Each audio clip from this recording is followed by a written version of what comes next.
اللهم إنا نحمدك ونستعينك على الدرس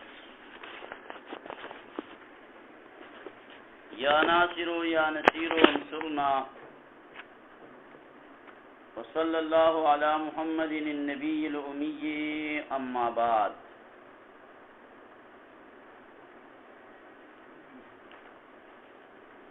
منګ تاسو د اختر نوړان دي الواحدو باندې خبره ذکر کړي وا فيقع الخبط او دې زیاته د واحد بیان په شرقایت کې رسولیو دا الله په فضل اوس په دې باندې دا مسله واورا ته عليه رحمتا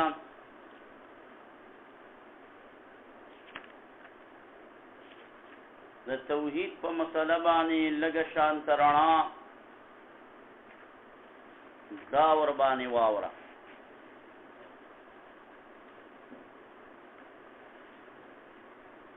توحید چې د شیخ علیه رحمت دا په درې قسمه باندې دی یو تا توحید فی ذات وای د توحید فی ذات منکرین په دنیا کې مجوسیان دي مجوسیان کو تکان وای چې دو خدایان دي یو ته یزدان وای نو بل ته اهرمن وای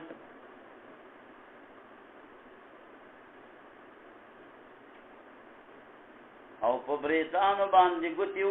وای د منګسرم وای د وحی دلیل شتا بیدک الخير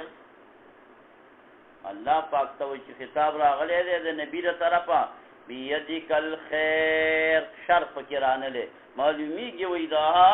چې د دې شر د پاره بل خالق دی دا شر د بل په یاد کې دی نو یزدان دغه شو چې داغه په لاس کې خیر دی خالق د خیر دی او اهرمن د شر والش جواب دا دی چې نابالغ استی دې تباب د اکتفا وی مختصر معنی چې تاسو وی ال چغېږي تاسو مختصر معنی وی پیژنې نه مجوسیانو دې ته من باب الاکتفا وی سرابیل تقیکم الحر وسرابیل تقیکم بأسکم نو سرابیل دی تقیکم الحر تاسو لره بچاو درکې د ګرمایش نه الکه کپړه د ګرمایش نه ډیر بچاو ورکې کده یخاونه د یخاونه ډیرو نو تقیکم الحر والبرد او باب د اکتفا راکم باب د اکتفا خو ډیرو زینو کې صاحب علیه رحمت دار اغلی ده او د دې شر نسبت الله تعالی ته دغه تذکر نه دی کړي چې سوء الادب لازم نشي ابراهيم عليه السلام د ټولو ټکو نسبتو الله رب العزت ته کوي او یو ټکی چې راشي د غي نسبت الله ته نه کوي ادب نظام ته کوي و اذا مرضت دغه ټول نسبتونه الله تعالی ته کړي و اذا مرضت بلته نسبت چاته کومولي سه نظام په حدیث ته مسلم کې نه راغلي دي 1290 نمبر روایت ته به واړوي والشر ليس اليك نبی پاک صلی الله علیه وسلم فرمایي والشر ليس اليك د شر نسبت ته نه کیږي دلته بزرگان درې توجیه کوي امام نووي وی والشر ليس اليك ادبا ادب دا دې چې د شر نسبت مونږ ته نه الکه دا پلان کې مولا شرشم پیژنې مولا شرشم خو دې محقق مولا دی دا څه کارونه کوي دا درسونه کوي وعظونه کوي نصيحتونه کوي تصنیفات کوي دا کوي جهادونه کوي فلان دا ټول خلک یې څوک دا وایي چې دې لیټین تمزي دا څوک نه وایي او زی او کچا ویلي نو وروره خلک یې خنیږي د دون لوی عالم په حق لدی دا څه بیکاره خلک په ډول کار والشر ليس اليك ادبا دویمه ترجمه دا ده چې والشر لیس الیک شر محض لیس الیک د دې نسبت تاته نه کیږي د عقایدو زموږ مسله دا ده مسامرم کتلې ده د محقق ابن الحمام عقایدو کتابونه تاسو ته ما ډېر ترغیب درکړی نم دي کتلي که دې راغلي سپینو جامو خو دغه کاري چینچۍ کې شیشي ته به یې که دی دغه دی کلینډر چینچۍ نو هغې کې دا وایي چې داسې نشي ویلی که دا وظیفه دې وکړه کفر ته وځي چې یا خالق الخنزیر دا به نه وي حالان کې الله دا ټول مخلوق پیدا کړی دا ویلی شي داسې ټکې دا نشي والشر المحض ليس إليه صرف شر نسبت به الله ته نه کوو داسې به وایي چې بيده الخیر والشر دا ویلی شو خو صرف شر د الله درېیمه توجیه دا ده چې والشر ليس إلیک شر باندې تا ته نزدېکت نه کېږي که تا ته نزدېکت کېږي د خیر په کارونو باندې کېږي یو سړی د شر کار کوي په ښه نیت یې وایي د کوم په ښه نیت باندې هم نه کېږي ښه نیت باندې هم تا ته الله ته نزدېکت نه کېږي بله ډله ده حاجي صاحب هغه ډله چې دا هغه د توحید د ذات نه منکر ده هغې ته دهریان وایي هغې د الله تعالی ذات نه مني بیخي هغه شریک خلاصه کې چې د توحید په ذات د ذات منلو قایل نه دي هغې وایي وما یهلکنا الا الدهر دا زمانه او چې په دې تشي کې وي چې خیر وي ما دپاره حدیث دلیل دی هلکه حدیث تا دپاره دلیل دی او وایي تاسو له ابو داود شریف کې راشي یؤذیني ابن آدم یسب الدهر وانا الدهر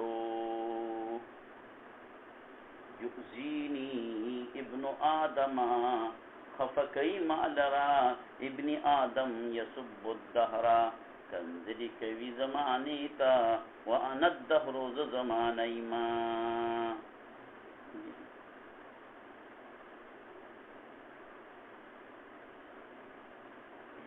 مونږ وایي څو سترګې دي وایي دوه مونږ وایي یوازې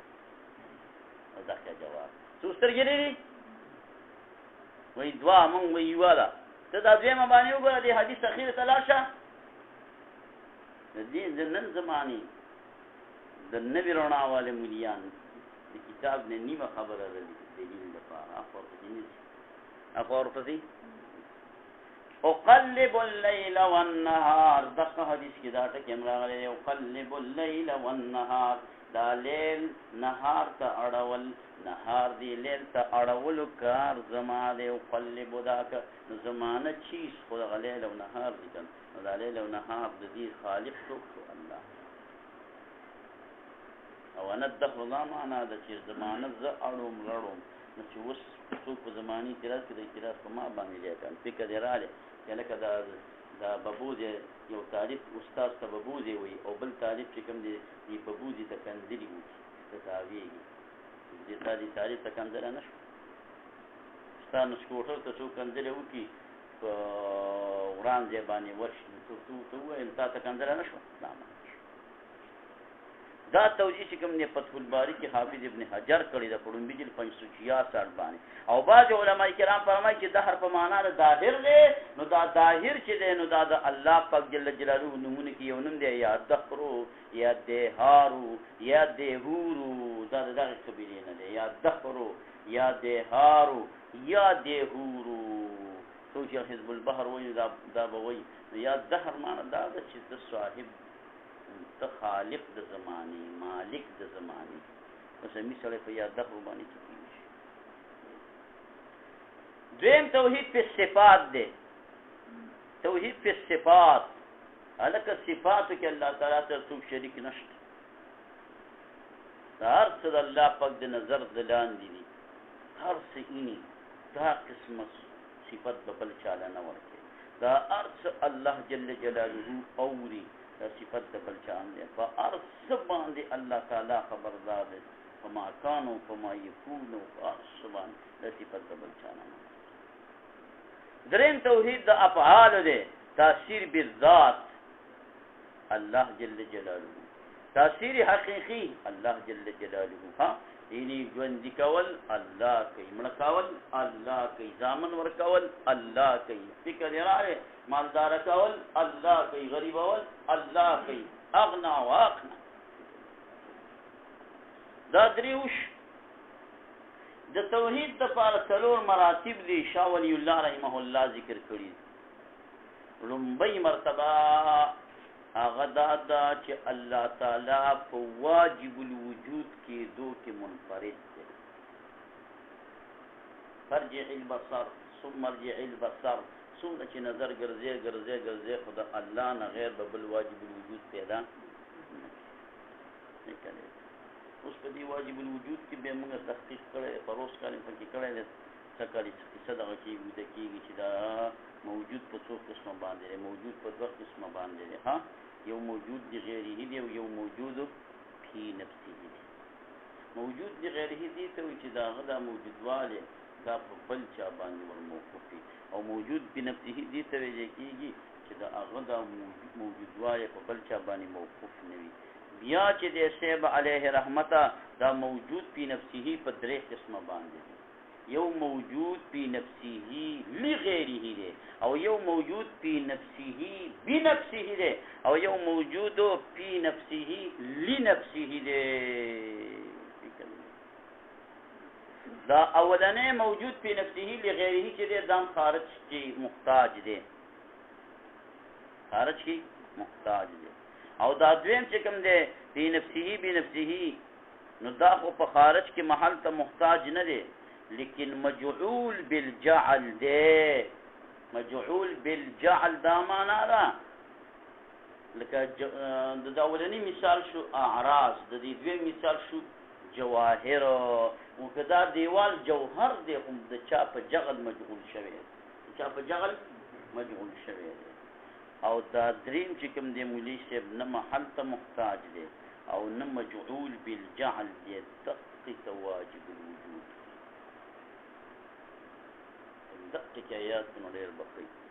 ما پا خبر پیش ولی دا اللہ پاک موجود لغیره دے نا حالکہ موجود پی نفسی دے دی کم خبری دی کن موجود پی نفسی خود درے شق دی دو شق ندے یو دغا یو دے موجود پی نفسی کم دے ملا صاحبہ موجود پی نفسی باپ درے قسم دے یو آغا دے چه موجود پی نفسی لغیره وی لکه دا رنگ په خپل موجود شوی دی موجود په نفسي لکه په خپل د تعقل په بل چا باندې لغه نه دی خو لیکن دا په دې محل او په خارج کې محل ته محتاج دی که دیوال نه نو سپین رنگ دغه ته باندې سپین رنگ خوشتا او دغه ته علی رنگ وی چې دیوال وی او دویم چې دی نو هغه موجود په نفسه بنفسه دی چې دا څه دی مولا صاحبام دا خو په خارج کې محل ته محتاج نه دی لکه دیوال خو بل څه ته محتاج نه ذات دی په خپل باندې جوهر دی خو لیکن مجعول بالجعل دی چا دیوال کړی دی په خپل دیوال شوی نه دی او دریم قسم چې دی نو هغه موجود فی نفسه لنفسه دی چې نو تعقل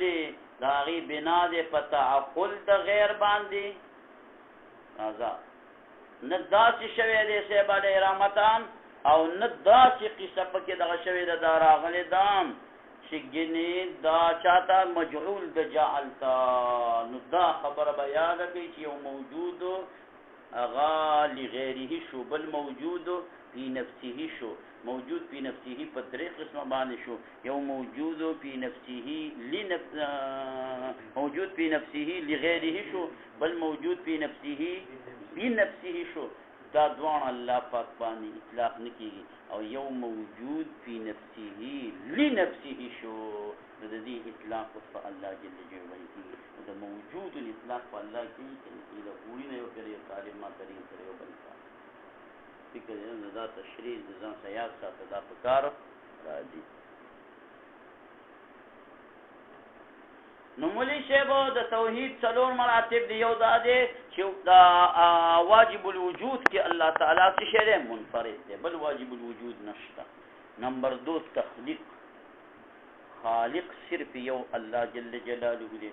دا تخلیق والے په الله تعالی پورې خاص نمبر 3 تدبیر مدبر یو الله جل جلاله دی فکر دراله دا الله تعالی خاص دغه دا وصف دی قرآن شریف کی راضی والسماء بنیناها بأید الکه دا اسمان چا جوړ کړی دی په دست قدرت د الله پاک باندې دی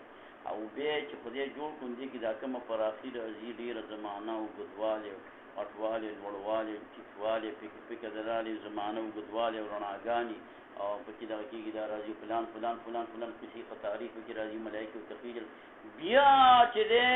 دا کارونه مخلوق کینا و انا لموسعون لا موسعون په الله خبر مېمون متدبر الله او څلورم لا معبود الا الله معبود صرف یو الله عبادت چې ولکېږي هغه یو ذات د الله جل جلاله قلبي قولي عملي لاسونه بدني مالی هر قسم عبادت الله تعالی پورې خاص دا اولنې قسم د قسمونه د توحید چې دي دا دواړه نو شیخ علیه رحمت په دې کې مشرکان موږ سره اختلاف نه لري دا یا څه د مکی هغه فرقه پیرانو موږ سره دا باندې دا توحید د دې قائل دي الله تعالی واجب الوجود کوم بیگانه بل څه کې واجب الوجود غنل اکه دې بوتانی باندې وري کوي چې دا واجب يقربون الى الله زلفا دا خبره به کوله او سیوا په دا تخلیق منولي ولئن سألتهم من خلق السماوات والارض ليقولن خلقهن العزيز العليم دوی راغلي يقولن خلقهن کدنا دا خوغین دا کوله دا منل صرف دي اخرینو کې خبره تر دا مسله دا اعلان دې کې مذاهب باطلو او په اختلاف کړي دا خبره شاه ولی الله په حجت الله البالغه لږ 318 کې حجت الله البالغه موږ په طالبان کوم ویل دي په سره طالبان ریکارډینګ وکي او ته چې مکتبي والے له ورکړنو دا څنګه عجیب تاریخ دی په ځان له پیسې کو ظالمان دي په دې ته فکر کومنهم ظالم لنفسه آیات شامل شي هدایت نو ودی ګټي به پیسې کنه وساغه د حجت الله البالغه ولا طالبان دونه وخت دي دغه فستوب ګرځي هغه نوم دی لیکي زه مکتبی له ورکړم نو ریکارډینګ موجود عجیب طالبان بهر حال دی خبرو باندې شیخ علی رحمت خط تشریح چې ګوري نو غرائب القرآن ګورا تفسیر دی رغائب الفرقان څلورم دي 570 کې په فتح کړی رغائب الفرقان اوس مولوی صاحبہ تاسو تماویلی چې علامه ابن تیمیه کې توحید په دوه قسم باندې تقسیم کړی دی ها یو توحید الوهیت او بل توحید ربوبیت فکر دراله او دا یو دي دا کار کړی دی وی وجه چې کوم دی دا چې انکار عن الوسیله انکار عن الوسیله امت په اتفاق روان دي وسیله په ذوات فاضله ومني او علامه ابن تیمیه لوی محقق سره دی نو هغه تفرد زمونږ ځینې حضرات هم په دې کې مزه نو تاسو په خپل مناسبت وکړئ چې استاد مذهب سره ستا په مشایخ او الحزوان کې دي تفردات خلک د خپل شیخ نه مني فاتله د هغې زمانې تېر شوی ولا هغې کې مني بیا چې کوم دی نو صاحب رحمت دې 1200 نه بعد چې دا سلفیان راغله غیر مقلدین دا هم مخکې نو کړه غیر مقلدین دا نو راغی بابا جی ترتا چاس پروګرام نه راغشي راغلی نو پیزا چاس بیدار کړی طالبانو کار هټول تی طالبان کې دا کوي په اوس یو پروګرام نه لاړم دې به مال رامن ما دا پیزا ما بل ایستل نه بده خو ته بل اثر کې دا مشله ورځي ته خو صبر وکړي یو باسو اول خو بدین دي دې مزاد چې راوي را چې درا واغستونه دی به کیږي با بیغامه دې چې زه راځم په فکر دم چې تاسو یو کوچو کې دوه الکه تاسو بل بچو کې چارکا دا استاد موارد دا خو یوازې راغستل نه دي دا قبول او دغه ایجاب او قبول چې دی وکړو بیا به کېړیم راوړي او بیا به جوړم راوړي او بیا به چې کوم د ډېرې کیسې قطارې دي سره چې دا پیزار دی راوځي اوس یې ته ذمهوار شولې چې کله دغه استاد ځي چې تا ورته پیزار دغه نه مخکې دغه خپو ته یې ښودې ټیکه دی نه نو بیا دغه نو ډاګۍ باباجي پوه شو چې لکه پیږي ما پیږي چل لا سره چا وکړو بیا دا د رسول الله صلی په زمانه کې څه پنجپیرې د هغې انتظار د پیغمبر علیه السلام نه پټول بل پنجپیر راشي پیغمبر علیه السلام په زمانه کې پنجپیرې چېرته نو خو زه هم دغه یم چې نه وکړم وثبت المدعا بأحسن الدلیل وثبت المدعا نو خلاصه د خبرې داره وته هم به ګپ شپ ډېر لګاو داسې ګپ شپ لګاو فرمایه جي نو په 1200 هجري نه بعد چې وابیان حضرات رالو نو هغې د توحید درې قسم تخصیص دغه وکړه اقسام ذکر کړه توحید د اسماء یو یې خدا شو چې توحید د الوهیت بل توحید د ربوبیت او بل توحید په الاسماء والصفات او توحید په الاسماء والصفات د دې مراد یې دا دی دا کوم دا 50 ټکي راغلي ید الله وجه الله او کنف وغش صاحب شو فلان و فلان و فلان نو دې کې به نه تشبیه کو نه به په دې کې تمثیل کو نه به په دې کې تعطیل کو او نه به په دې کې چې کوم نه څه کو تحریف یعنی تعویل دا به پکې نه وي تشبیه به پکې نه وي تمثیل به پکې نه وي تعطیل به پکې نه وي تحریف به پکې نه وي او د تحریف نه مراد دې څه شی دی تحریف نه مراد دا دی چې تعویل او تفویض دا به ورپکې نه کو رد مقصد رد په اهل سنت والجماعت ایمو اربعو باندې بیا چې دی نو صاحب علیه رحمت شیخ سعید پوده صاحب متوایي نو هغه ویلی دي چې دیو دا کم ټکي چې راغلي دا په معنا لغوي حقیقي سره دا غیر مقلدین عقلي او په معنا د عرف عام سره مني نو دا عین تشبیه او تمثیل شو وهم وان كانوا يفرون منه في اللفظ د دې تشبیه نه په لفظ کې تیښته کوي فهم قائلون به معنى په اعتبار د معنا سره دیو د تشبیه قائل دي فکر دې دا شرح عقیدة الطحاویہ لومبیا جلد 116 صفحه کې شیخ سید پوده صاحب داوی بعض سلفیان حضرات چې کوم دي اشاعره او ماتوریدیو ته جهمیه وایي فکر دې ولی وای دیو په ید الله وجه الله کی تعویل دغه کوي دا ذکر کوي مونږ ته جهمیه وایي جهمیه العیاذ بالله شرح عقیدة الطحاویہ کدینو ته پوښتنه کې چې خامخا تعویل نه تاسو هم تخصیص نه شي تعویل نه تاسو هم یو تاسو اسم مستوى على العرش فعرش باندې دي او بل تاسو حدیث مبارک دی چې ينزل اسمان با ارقم دا چې کوم دی په د شپې په اخره کې د اول اسمان ته خدای نازلي نو موږ ته دا وایو چې على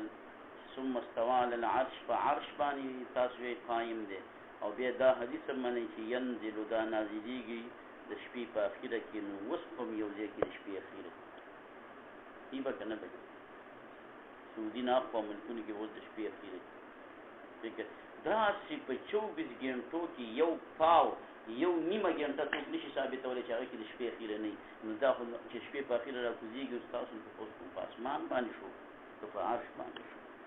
اوس به په یو کې تعویل کوي بیا تعویل نه دیونی کم نشي خلاصېدلی خبره باندې پوه شولې اوس راځه دې مسلې لره دا خو وشولو دا علامه ابن تیمیه چې دا کوم تقسیم کړی دی نو دې کې شیخ عبدالسلام شنار ورته وایي هغه په دا تعلیق کړی دی په چا باندې په ضوء المعالي باندې په 54 صفحه کې لیکلي دي اول من ذهب الى هذا التقسيم هو ابن تیمیه رحمه الله تعالى او بیا ویلي دي رامیا من وراء ذلك كما قال بعضهم ابطال التوسل بالانبياء والصالحين غرض دا دی چې دا توسل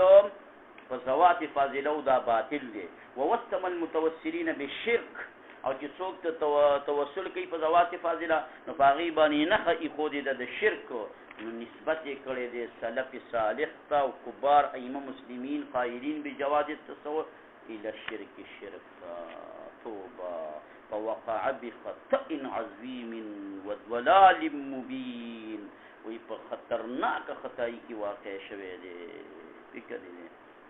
وعند التأمل نجد أن هذا التقسيم صحيح في مبدئه. هلکه څوک تپوس کی دا تقسیم صحیح دی که غلط دی، په اعتبار د مبدأ سره صحیح دی، فاسد فی غایته او فاسد دی په اعتبار که څوک دا تقسیم کوي نو ټیک دی، او چې دغه غرض د پاره کوي نو دی غلط. د غرض د پاره کوي نو بیا سره ډیر کړه یو خبره ټیک وي، خو لیکن په هغه باندې غرض خطا وي، نو د دې وجه نه سیب علیه رحمت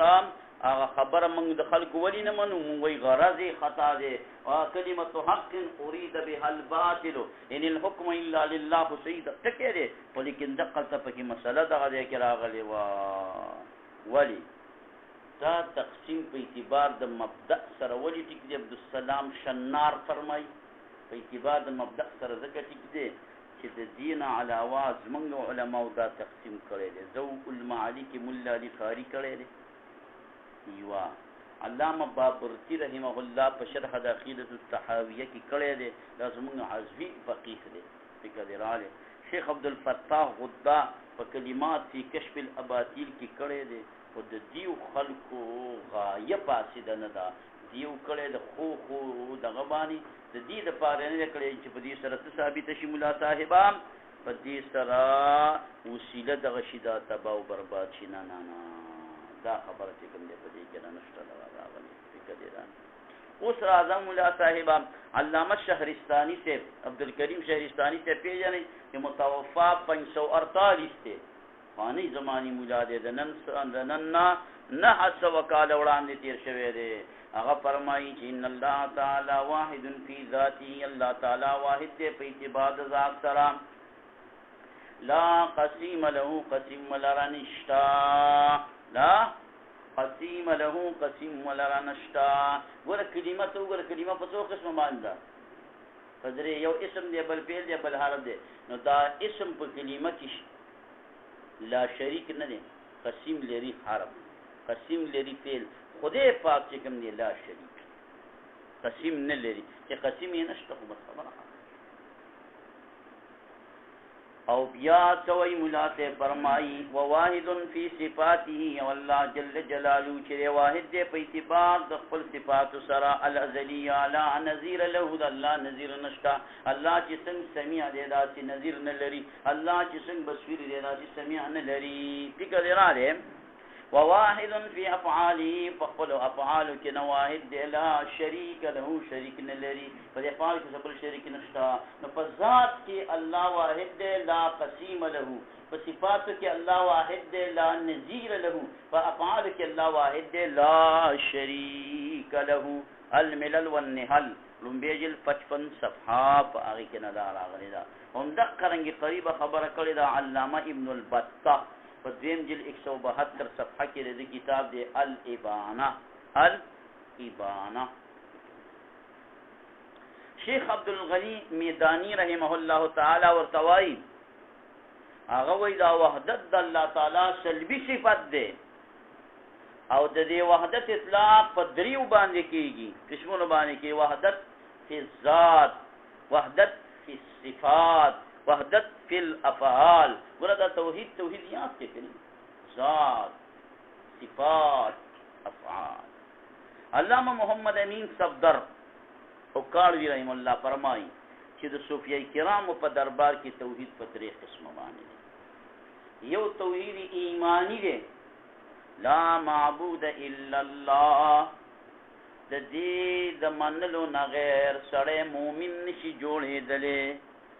بل توحید د خواص دی، لا مقصود الا الله، لا مقصود الا، هغې په هر څه کې الله ګوري، که چا سره میلاویږي چې تعریف والا ورځمه الله،